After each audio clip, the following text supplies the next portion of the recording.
Imagine a battlefield where the skies are alive with silent predators, where every move is calculated, every second counts, and the stakes are nothing less than a nation's survival. Today, I'm about to take you behind the scenes of a secret war, a hidden strategy that most don't even know exists.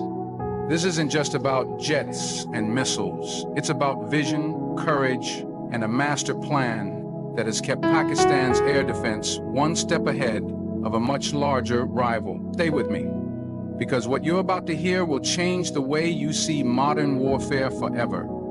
This is the story of Pakistan's secret air war plan against India finally exposed. And trust me, it's a story you cannot afford to miss. When it comes to modern air warfare, most people focus on jets, missiles, and dogfights, but the real mastermind, those who think beyond radar, understand that terrain is a weapon. Pakistan's air strategy is built on this very principle. The country's unique geography gives it a natural advantage that few are talking about. From the snow-capped peaks of the north to the vast deserts of the south, Pakistan has shaped its air doctrine around defensive depth, concealment, and surprise. Its air bases are not just scattered randomly, they are placed with precision.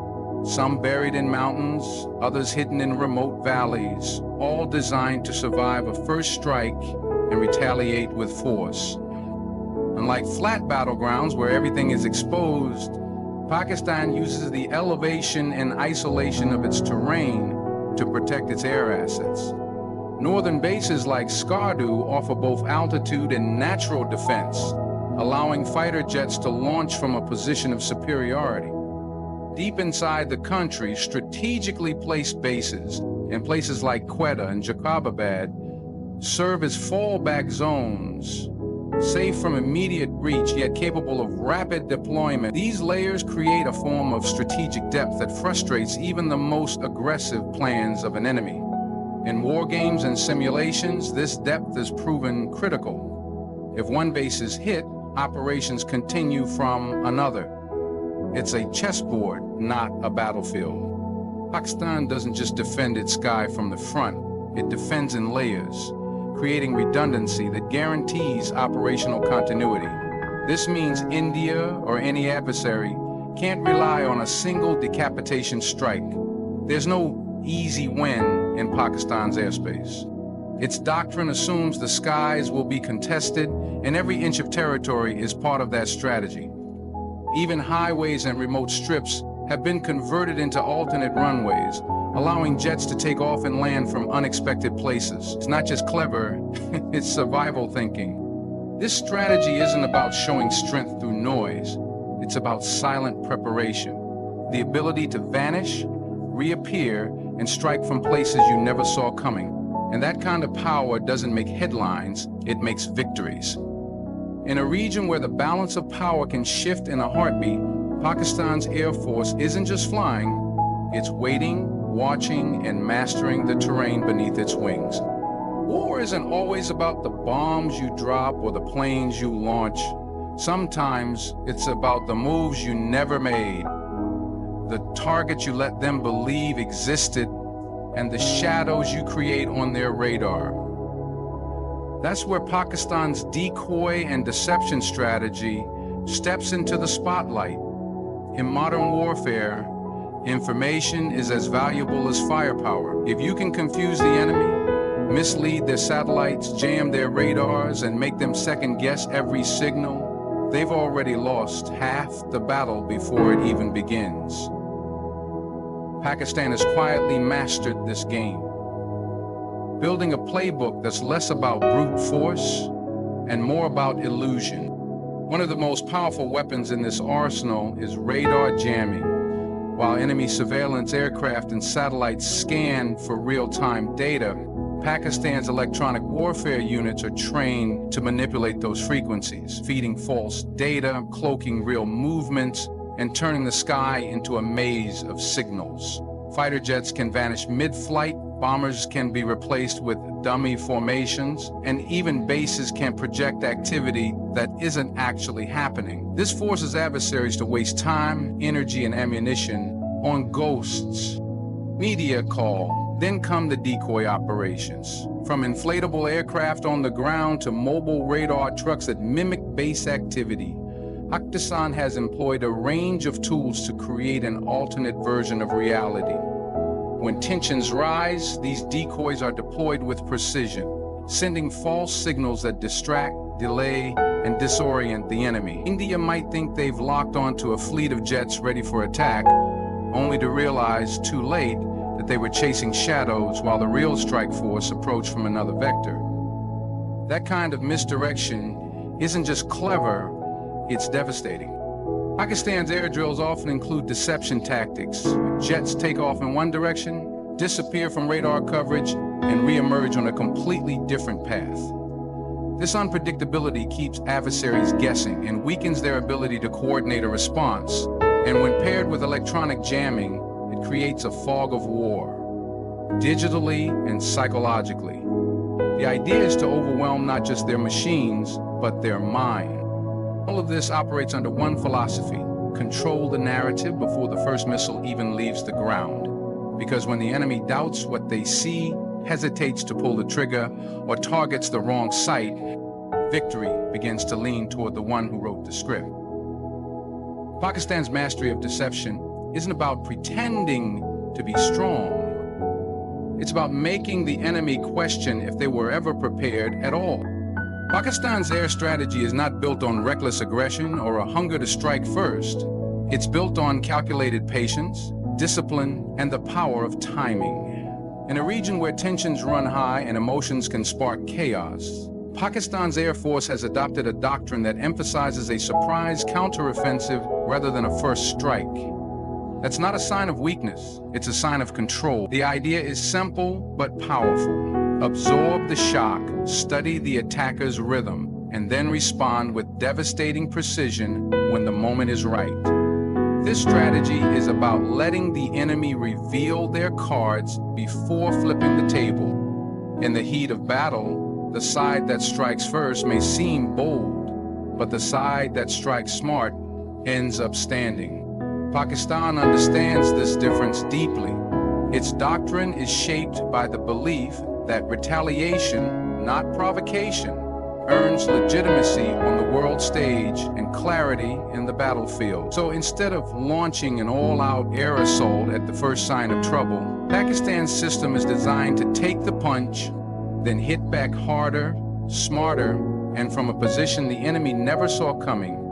That's how wars are not just survived, they're won. This counter-offensive approach relies heavily on real-time intelligence, high mobility, and deep preparedness. Air bases are kept on high alert, scrambling units are trained for immediate response, and command centers simulate every possible first strike scenario from the adversary. Once that first move is detected, the machine kicks in, fighter jets are airborne, targets are identified, and the offensive rolls out in tight, coordinated waves. By the time the enemy starts to celebrate their initial attack, Pakistan is already in the air, targeting key assets, supply lines, and command infrastructure, turning their early advantage into sudden panic. And here's what truly makes this doctrine dangerous. It's invisible until it strikes. There are no warning signs, no grand announcements. It's a plan built in silence, executed in speed. That moment of hesitation, that brief confusion in the enemy's command, Pakistan seizes it like a hawk. Doesn't need 1,000 jets to make a statement. It needs just enough precision and timing to shake the enemy's belief in victory. That's the genius of the counteroffensive. It's not about winning the first battle. It's about making sure the last blow belongs to you. And when that moment comes, it's too late for the other side to reset the game. You can have the best planes in the world, the sharpest pilots, and the fastest missiles, but if your communication breaks down in the middle of battle, it's like flying blind into a storm. Pakistan's air war doctrine understands this better than most. That's why behind every roaring jet and every calculated strike, there's a quiet, invisible force at work, a deeply integrated joint communication and command structure linking the Air Force, Army, and Navy into one unified shield. This isn't about 3 separate branches doing their own thing. It's about one brain, one heartbeat, moving as a single force when the pressure is at its highest. This integration isn't accidental. It's the result of years of refinement, simulations, and battlefield coordination. When tensions rise with India, Pakistan doesn't scramble to connect its military branches. It already runs as a seamless system. Radar stations on the ground feed real-time intelligence to Air Force jets. Naval units alert coastal command centers the moment suspicious movement is detected. Army Air Defense units coordinate directly with pilots flying overhead to create a layered sky shield. Everyone's in the loop all the time without delay. In a high-stakes aerial confrontation, that kind of harmony isn't just helpful, it's survival. This communication network goes beyond just sharing data. It's about instant response. If India fires a missile, within seconds, Air Force, Army, and Navy know exactly where it's headed, what's needed to intercept, and who's responsible for what. That speed of information allows Pakistan not just to react, but to outthink and outmaneuver. Enemy attacks are tracked from multiple angles, analyzed by artificial intelligence, and fed directly into response systems. This level of integration compresses the reaction time from minutes to seconds. And in aerial warfare, seconds are everything. Joint drills between the branches are frequent, intense, and realistic. They simulate real war scenarios where miscommunication could lead to disaster. Every message is tested under pressure. Every system is hardened against jamming. Pakistan's command structure ensures that even if one part of the grid is hit, the others can keep functioning. That's resilience, not just strategy. This unified force approach forces any adversary to think twice, because they're not just dealing with a few jets in the air, they're facing a synchronized military machine, wired to respond instantly and hit back from all directions. That kind of coordination doesn't just win battles, it prevents wars by making the cost of conflict too high to calculate. Pakistan's strength in the air doesn't come from the number of jets parked on a runway. It comes from how those jets are deployed, where they're hidden, and how quickly they can move without being seen. The fifth key to Pakistan's air war doctrine is the strategic use of terrain and mobility to neutralize India's numerical and technological advantages.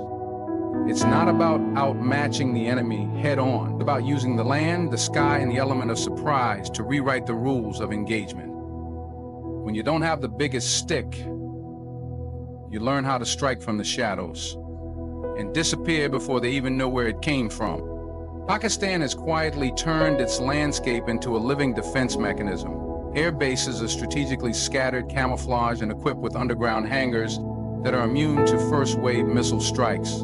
These are not static, predictable bases. They're part of a fluid, mobile system that can shift rapidly under threat. Some fighter jets are even pre-positioned at remote locations, ready to launch from hidden runways carved into mountains or deserts. This kind of flexibility confuses enemy targeting systems. It denies the opponent the luxury of easy kills. And when you take that comfort away, you shift the balance of fear. Terrain is also used to mislead and bait. Decoy airstrips are built to look like legitimate runways from satellite imagery, drawing enemy fire and wasting their expensive payloads. While India might strike what it thinks is a key base, Pakistan's real assets remain untouched, buried deep in hardened shelters or relocated entirely. Radar installations are placed not just for detection, but for deception, emitting signals to misguide enemy sensors and aircraft, setting traps in the sky. Mobility isn't limited to jets. Command centers, radar units, and missile systems are mounted on vehicles that can change location within hours.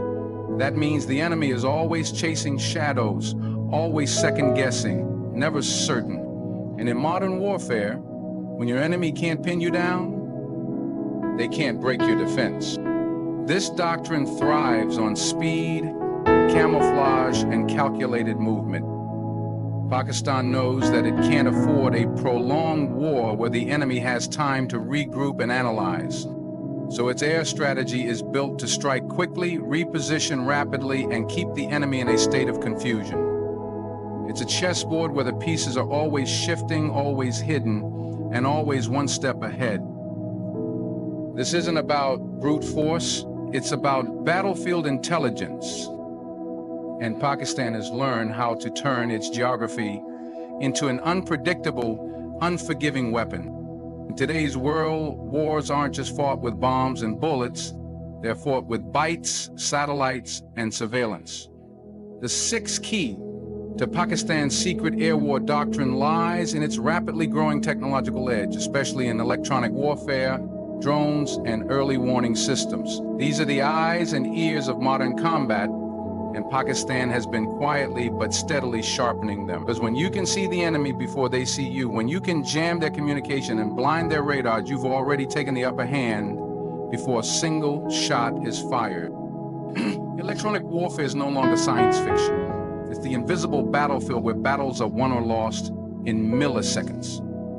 Pakistan has invested heavily in jamming systems capable of disrupting enemy radar, communication links, and even GPS guidance systems.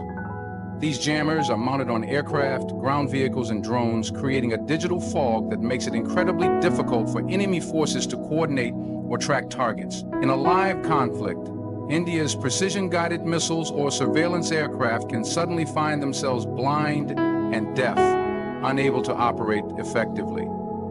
That's not just an advantage, it's a game changer.